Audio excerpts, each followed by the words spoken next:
各位同学，大家好。今天我们要学习的是新版标点符号用法第一部分。Halo semuanya, kali ini kita akan mempelajari mengenai edisi terbaru dari penggunaan tanda baca bahasa Mandarin bagian pertama. 这是我们的教学目标. Ini adalah learning outcomes kita pada video pembelajaran kali ini. Sebelum kita mempelajarinya, maka kita seharusnya untuk mengetahui background atau latar belakang dari edisi terbaru penggunaan tanda baca dalam bahasa Mandarin.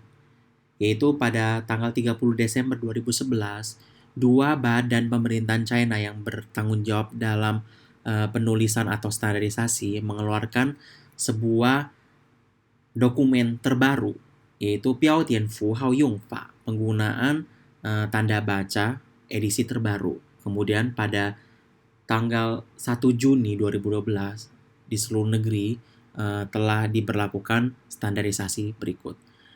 Jadi pada edisi terbaru penggunaan tanda baca dalam dokumen ini bukan menciptakan sebuah tanda baca baru, tetapi membuat tanda baca tersebut yang sudah ada dipertegas fungsinya maupun diperbaiki beberapa kesalahan umum.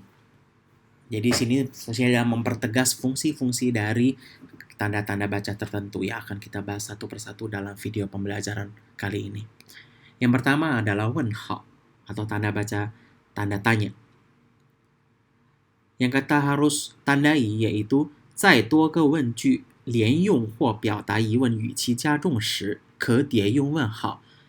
Jadi ada penambahan fungsi, yaitu ketika kita menggunakan tanda baca lebih dari satu yang berfungsi untuk mempertegas atau meningkatkan ekspresi bertanya, itu boleh menggunakan wen hao atau tanda baca tanda tanya ini sebanyak 3 kali. Paling banyak 3 kali. Biasanya syaratnya adalah sebagai berikut.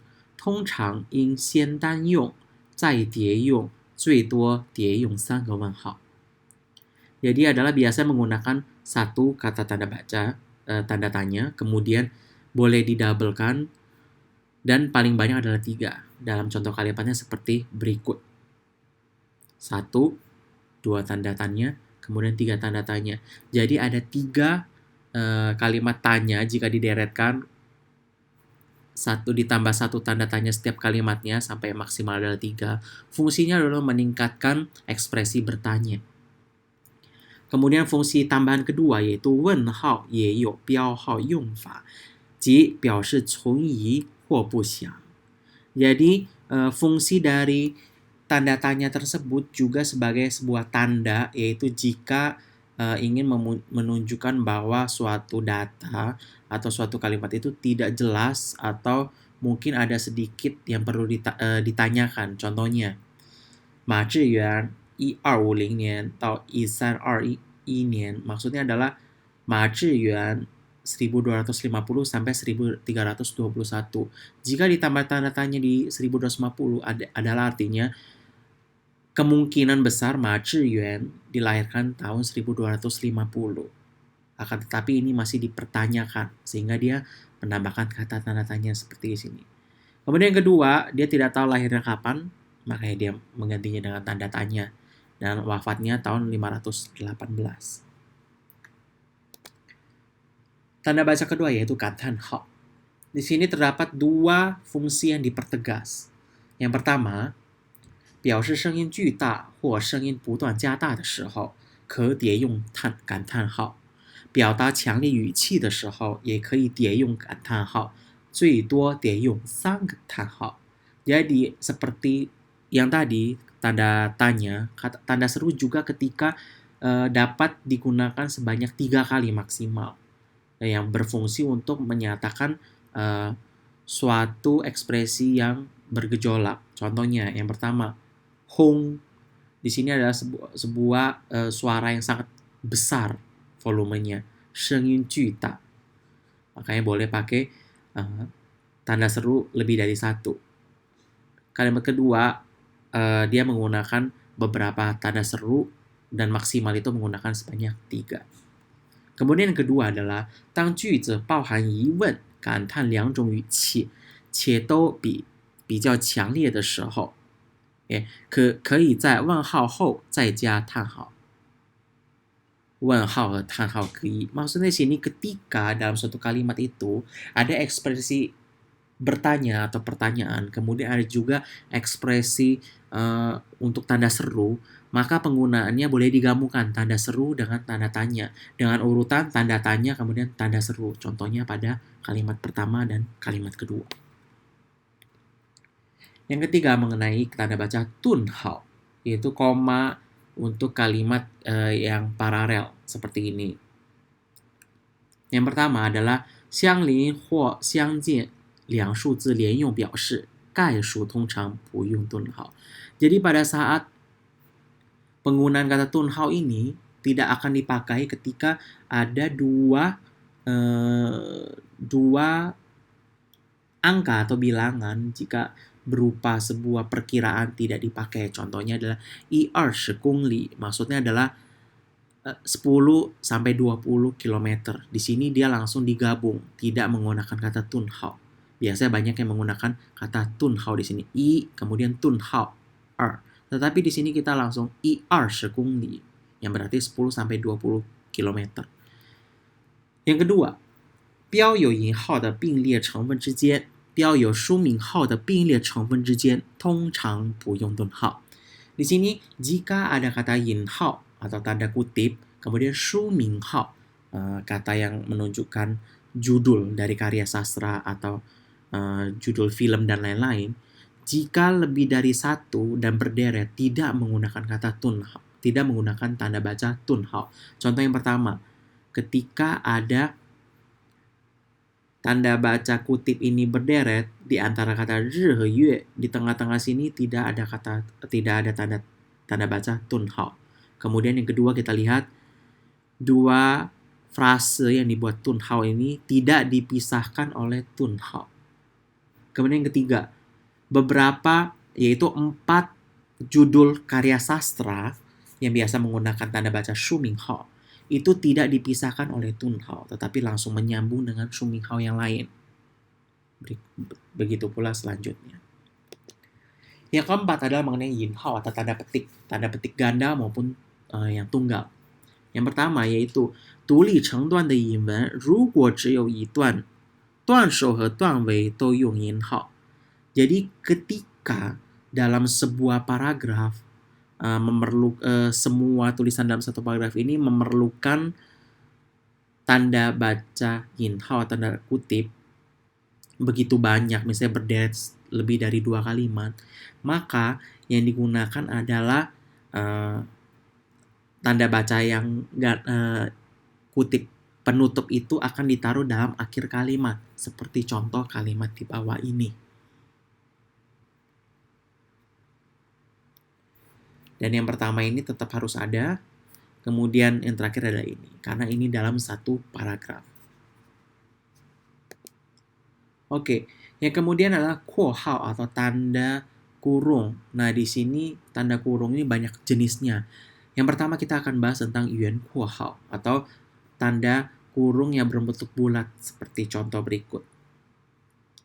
Itu mempunyai fungsi untuk 表示注释内容和补充说明. Ketika kita ingin memberikan note atau catatan tambahan maupun untuk memberikan penjelasan tambahan, kita biasa menggunakan kata 括号 yang berbentuk bulat ini di belakang. Contohnya pada kalimat 1 dan kalimat kedua. Kemudian untuk 订正或者是补加的文字, jika ingin menunjukkan pembetulan kata atau karakter maupun untuk penambahan kata, itu kita juga menggunakan 圆括号 seperti kalimat ketiga dan kalimat keempat. Kemudian untuk yang fungsi ketiga yang dipertegas adalah 标示序次语, artinya untuk urutan. Contohnya 1, 2, 3 itu menggunakan 圆括号. Kemudian 1, 2, 3 menyatakan urutan memakai 圆括号. Kemudian keempat adalah 标示引语的出处. Untuk menjelaskan bahwa misalnya dalam satu kalimat kita mengutip suatu perkataan itu munculnya di mana sebagai kutipan, sumbernya itu kita menggunakan kata yuan kuo hao, seperti contoh yang ketujuh. Kemudian yang kelima adalah biao shi hanyu pinyin zhuyin. Jadi jika kita ingin dalam sederetan menulis bahasa Mandarin, kemudian kita ingin menambahkan hanyu pinyin atau pinyin, kita dapat menambahkan dengan yuan kuo hao di sini di samping dari karakter Mandarin tersebut. Contoh dari kalimat yang ke-8. Kemudian berikutnya adalah kuo hao. Jenis lain yang bernama fang kuo hao he nei jiao kuo hao. Yaitu fang kuo hao, tanda kurung yang berbentuk persegi seperti ini. Kemudian yang satu lagi ada sudut di dalamnya seperti ini. Itu untuk menunjukkan biao shi zuo zhe guo ji huo suo shu chao dai. Biasanya menggunakan dua jenis kuo hao tersebut, yaitu untuk menyatakan kewarganegaraan dari si penulis maupun ataupun termasuk dia dinasti apa. Contohnya pertama adalah He Dan Li, itu dari Ying Guo, dari England, makanya dia menggunakan Ying, kemudian menggunakan Fang Guo Hao. Atau kan Tu Fu, di sini adalah Tu Fu, dia dari dinasti Tang, makanya dia menggunakan Fang Guo Hao atau Ni Jiao Guo Hao seperti ini. Yang berikutnya adalah kuo hao yang berbentuk seperti ini bernama fang tou kuo hao, di mana yang lebih tebal bentuknya. Itu untuk menunjukkan apa? Yaitu biao shi dian xun huo bao dao de kai tou. Jadi menggunakan fang tou kuo hao. Contohnya adalah jika dalam suatu berita elektronik maupun berita laporan, jika ingin menyatakan yang paling pertama, misalnya Kompas Jakarta atau maupun Xinhua News Beijing, biasa kita menggunakan kata tanda baca seperti kuo hao tersebut. Seperti contohnya Xinhua She Nanjing Xiaoxi. Jadi Xinhua She, Xinhua Publisher itu Xinhua News di Nanjing. Oke. Berikutnya adalah tentang Liu Jiao Kuo Hao. Seperti ini. Itu untuk menunjukkan fawen nian fen, yaitu kapan sebuah laporan atau dokumen itu, dokumen kenegaraan dikeluarkan, yaitu menyatakan tahunnya. Contohnya, Guo Fa 2011 3号文件. Di sini berarti 2011年发的公文. Jadi maksudnya adalah menyatakan dipublish tahun 2011 menggunakan Liu Jiao Kuo Hao seperti contoh di layar. Kemudian berikut ada Liu Jiao Kuo Hao atau Fang Tou Kuo Hao. Seperti ini. Biasa juga digunakan untuk biao shi bei zhu shi de ciyu. Jadi jika kita ingin menambahkan catatan kaki dalam bahasa Mandarin, di catatan kaki dari suatu kata atau kosakata, kita menggunakan Liu Jiao Kuo Hao atau Fang Tou Kuo Hao. Seperti contoh pertama, kalimat pertama dan kalimat kedua. Misalnya contoh kalimat kedua, Einstein, Wuli Xuejia. Di sini akan ada footnote atau ada dibuat footnote di bawah. Einstein adalah Einstein, kemudian lahir tahun berapa dan lain-lain. Jadi footnote. Jadi kata Einstein ini adalah yang diberi footnote. Oke. Mengenai edisi penggunaan tanda baca baru sudah sampai di sini. Dan akan dilanjutkan di video pembelajaran berikutnya yang part kedua. Sebelum itu kita akan mengerjakan assignment yang pertama. Sebutkan penggunaan baru dari wen hao, gantan hao, tun hao, yin hao, dou hao. Kemudian sebutkan perbedaan wen hao, gantan hao, tun hao, yin hao, kuo hao dengan tanda baca terkait yang ada dalam bahasa Indonesia. Video pembelajaran ini sampai di sini. Kita akan lanjutkan pada part kedua di video berikutnya. Terima kasih. 谢谢大家，再见。